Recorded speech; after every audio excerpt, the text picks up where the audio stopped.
Welcome to a brand new episode of the Jampack Report, today for February the 6th of 2020. Of course, my name is Samuel Adams, and this is a daily gaming news podcast meant to bring you the hottest news that you need to know from around the industry. Hosted on YouTube and podcast services around the world 5 days a week, it's your one-stop shop for everything you need to know in the world of gaming and the news that comes out of it. On yesterday's show, we talked about Dan Houser leaving Rockstar Games. Today, another high-profile individual in the gaming community is leaving his company and now going on to potentially greener pastures depending on how things shake out, and that individual is Rod Fergusson, otherwise known as Gears Viking on Twitter.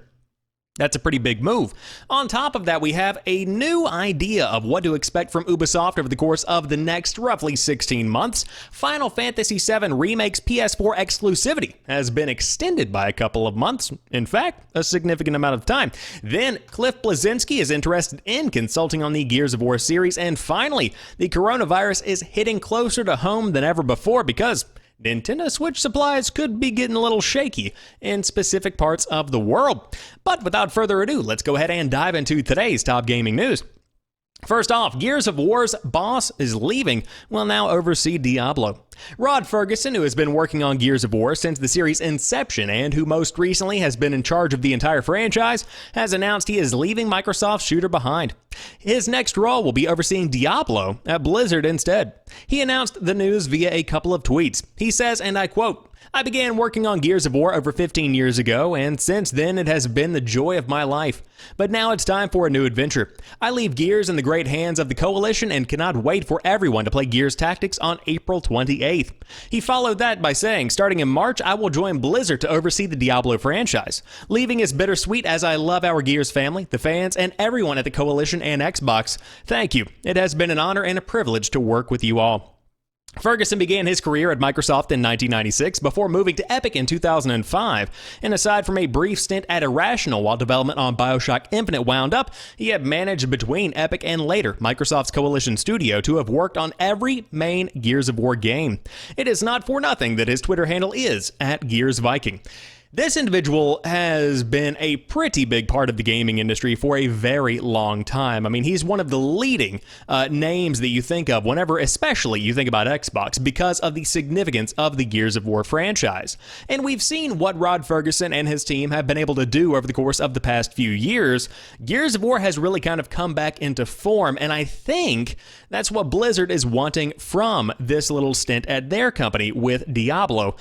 Diablo 4, probably not in the best state right now, if I did have to guess. Of course, they tried to kind of calm down the fan base whenever they showed off that Diablo 4 was in fact coming, but there was no definitive release date. They said it's years away potentially. This is nothing more than giving people an idea of what to expect, and it mainly just got people excited after the bad news about Diablo Immortal, the mobile game that, of course, was not well received back at, I believe, BlizzCon 2018.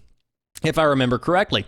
But if anybody can drive the series in the right direction, it's probably going to be Rod Fergusson because he has a very, very innovative mind. And on top of that, he has definitely, guided some franchises in the right direction before. So we're hoping the best for Rod as we hope the best for everyone who is shifting around in the gaming industry. But it will certainly be interesting to see just how Diablo 4 shakes out and how the future of Diablo begins to form.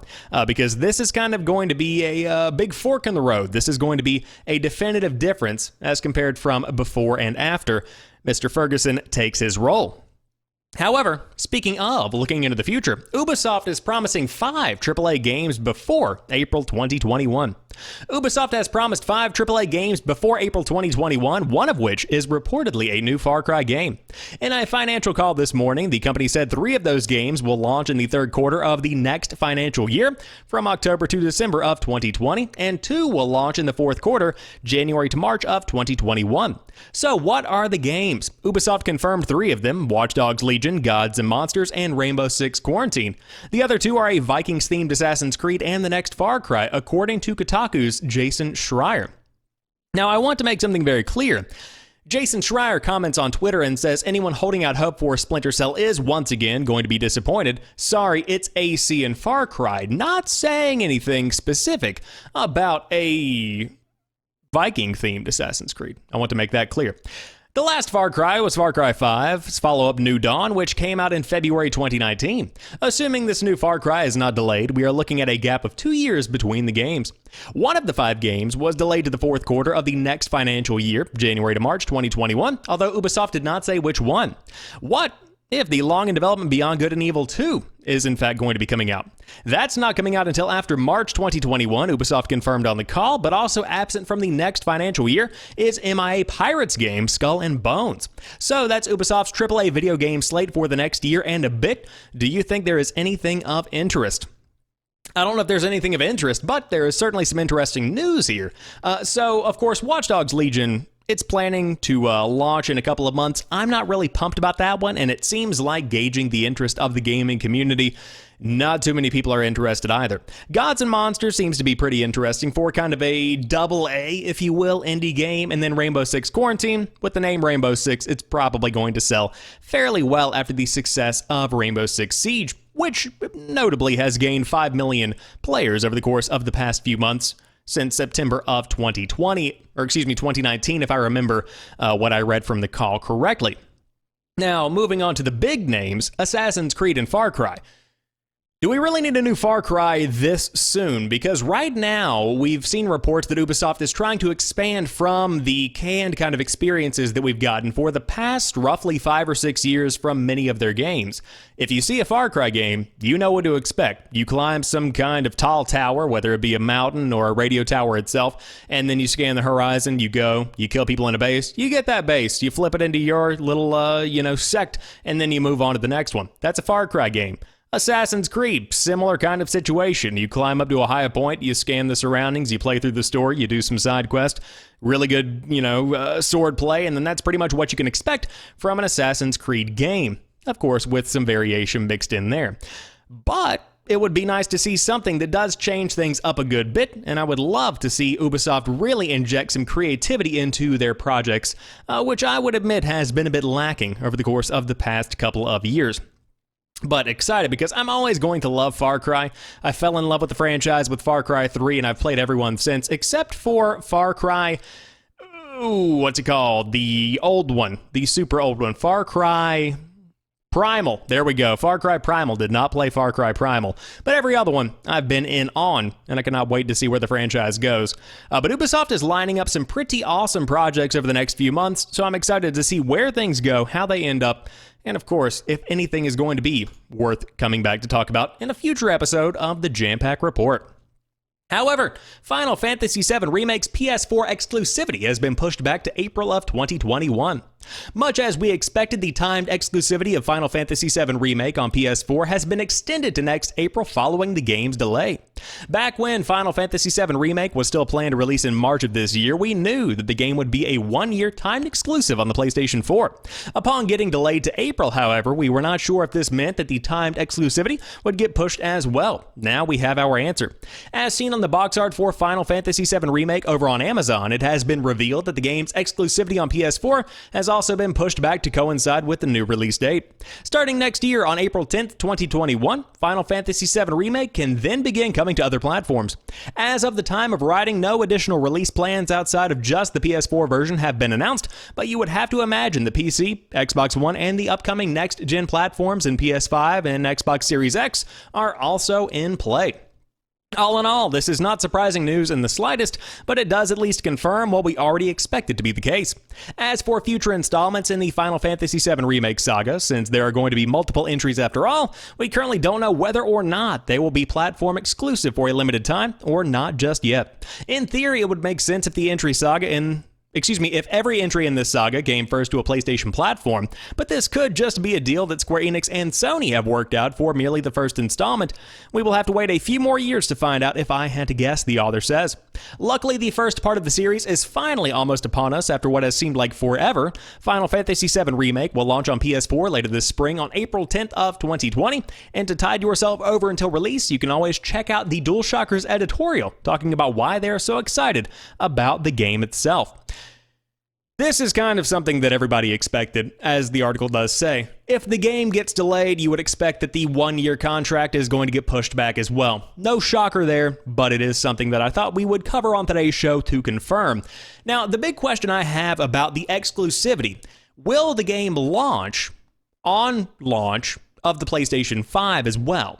Because you still have that exclusive period, and so maybe some people are holding out for the PlayStation 5, thinking, hey, it's at the very least going to be backwards compatible, so if they made it a cross-generational title, and you did see it launch on the PlayStation 5, that could be a next-gen selling point that could give people a leg up, or at least by people I mean Sony, a leg up against Xbox whenever the Series X launches around the same time, assuming they launch in a pretty close proximity to each other. Because that's a very valuable IP to have on your platform, especially as people are ready to invest in the newest hardware on the market. So we'll have to wait and see what goes on with that. But as long as there is backwards compatibility, which has been confirmed, then you do bring value if you do still have exclusives, even if they are the last gen, which is currently the current gen, but you know what I mean. So that's kind of where we're at right now. But if you were wanting to play Final Fantasy VII Remake on Xbox One a little bit earlier, it looks like you were going to have to wait until April now instead of March. Now moving on, Cliffy B is interested in consulting on the Gears of War series. While he does not want to return to game development in a full capacity, Cliffy B has said he would like to consult on the Gears franchise if Microsoft would have him. And of course, Cliffy B is the notorious Cliff Bleszinski. Following yesterday's news that the Coalition studio head Rod Fergusson would be leaving the developer to go to Blizzard, another prominent figure associated with the Gears of War franchise has offered to make his own knowledge of the series available to Microsoft if they so desire. On Twitter recently, Cliff Bleszinski, the lead designer of the first 3 entries in the Gears of War series, stated that he would be interested in consulting on the franchise moving forward. Other than Fergusson, Bleszinski is perhaps one of the most knowledgeable people around when it comes to Gears of War. While he has not worked on any entry in the series since Gears of War 3, the Coalition, you assume, would surely appreciate feedback from one of the key people who helped bring the franchise about. Bleszinski went on to add that he had previously had a lot of ideas for Gears of War 4, noting that there was one thing they have not gotten to that he wanted to see implemented the most. He also wagered that if he was to somehow aid with a Gears 6, a project which would likely land on the Xbox Series X, the game's community would surely be excited. While Bleszinski definitely sounds interested in helping with Gears moving forward, he also made clear that he has no intention of returning to game development full-time. Responding to one inquiry about whether or not he would like to join the Coalition in a full capacity, Bleszinski said, quote, and this is a direct quote, "No, I can't handle that stress." Simply being a consultant wouldn't take up all of Bleszinski's time and would allow him to keep his focus on his current ventures, which involve Broadway. It remains to be seen if the powers that be at Microsoft would truly consider Bleszinski's offer to aid with Gears, but it does not seem like the worst idea by any means. I tend to agree with Bleszinski that simply having his name attached to a future Gears title in any capacity would surely make quite a few fans happy. We will have to see if this potential partnership ends up becoming a fruition down the road, but until then, the most recent entry in the saga, Gears 5, is out now on Xbox One and PC, with Gears Tactics ready to take the stage later this April. That should be good. Now, this is a really interesting story because Cliffy B has been in the news over the past few years because of comments that he's made in the wake of Lawbreakers, which was his team's last project before the entire studio shut down. And a lot of finger pointing is being done. Ultimately, Lawbreakers didn't find the audience that it deserved, and it refused to go free to play.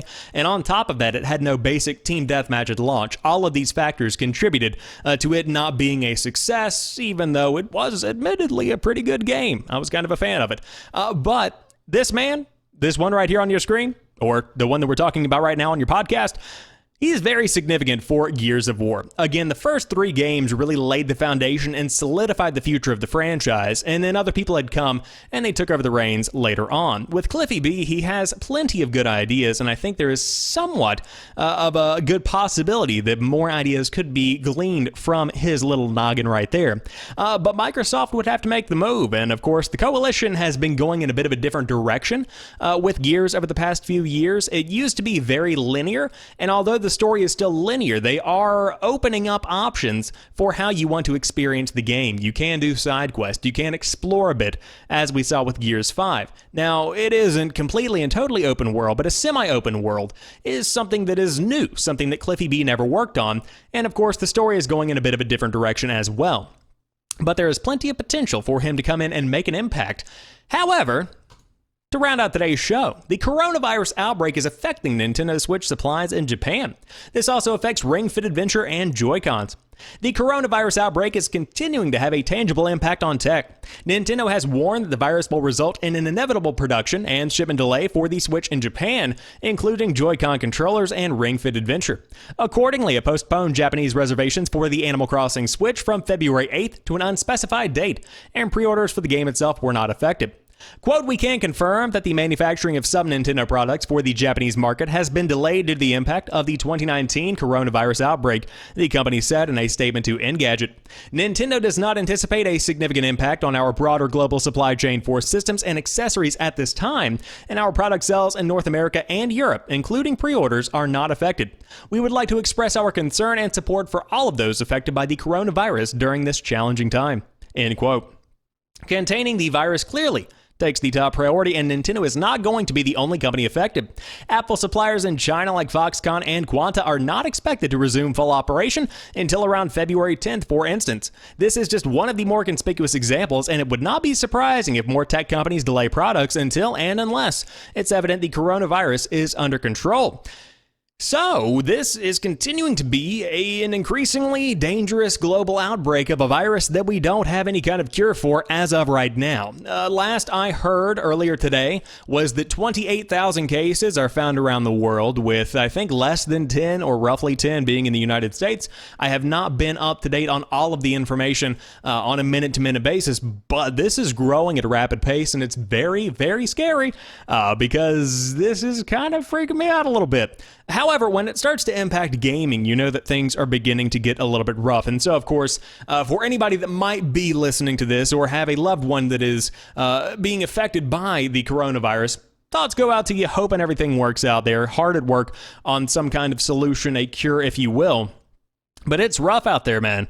And so, of course, with the Nintendo Switch being affected, that is going to put a big damper on the things in Japan. But I also believe I heard that the Oculus Quest or the Oculus Go, one of the VR headsets, is being impacted as well. And I wouldn't be shocked to hear more of this kind of effect taking place around the world. So again, hopefully this will get sorted out soon. But man, some scary stuff to say the least. Now, normally I have some kind of upbeat, uplifting kind of story to end off with, but no, we're going to talk about the global plague. So yeah, hope you guys enjoyed today's show, and if you did, be sure to drop me a like down below or leave a good rating on your podcast platform of choice. I would greatly appreciate it, and hope you come back for more, because tomorrow is Friday's show, and Friday's show is always a good show. I'm just kidding. Every show's a good show. There we go. But it's hosted 5 days a week. Hope you subscribe for more. Until next time, you guys have a good one, and peace.